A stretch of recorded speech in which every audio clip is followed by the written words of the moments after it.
एक बड़ी प्यारी कथा आती है कि महर्षि गौतम, उनके अनेकों शिष्य थे और उनके शिष्यों में से ज्यादातर जो शिष्य थे वो या तो राजा बने, सेनापति बने, महामंत्री बने, सब बड़े प्रतिष्ठित जगहों पर गए। एक जो है वो अपने जीवन के उद्देश्य को भूल गया, डाकू बन गया, दस्यु बन गया, लोगों का वध किया करता था। तो गौतम ने कहा कि बाकियों को भूल जाओ, पहले उसी से जाकर के मिलने की आवश्यकता है। लोगों ने कहा कि मत जाइए, वो अपने जीवन के उद्देश्य को भूल करके बैठा है, कहीं ऐसा नहीं हो कि आप ही के ऊपर हमला कर बैठे। उनने कहा नहीं, उससे मिलना तो और भी ज्यादा अनिवार्य हो जाता है। पूर्णिमा की रात थी, मिलने के लिए गए। जैसे ही उनके शिष्य ने देखा कि ये कोई व्यक्ति आ रहा है, दूर से अंधेरे में पहचान नहीं पाया कि मेरे ही गुरु आ रहे हैं।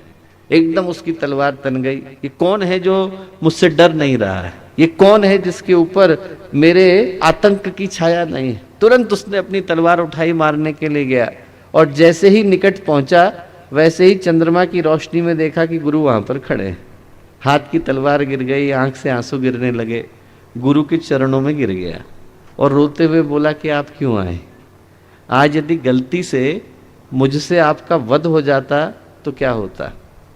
महर्षि गौतम बोले, यदि मेरा वध हो जाता तो उसकी मुझे चिंता नहीं थी।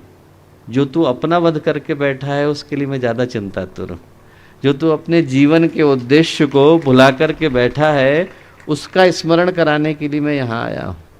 जिसको गुरुदेव ने शिक्षा ही नहीं विद्या भी कहा, उसका उद्देश्य यही है कि व्यक्ति यदि अपने जीवन के लक्ष्य को, उद्देश्य को, उस इंटेंशन को और उस ऑब्जेक्टिव को भूल गया है जिसको प्राप्त करने के लिए वो धरती पर आया है, तो उसको इस गायत्री के मंत्र के माध्यम से, इसकी शिक्षाओं के माध्यम से स्मरण कराया जा सके।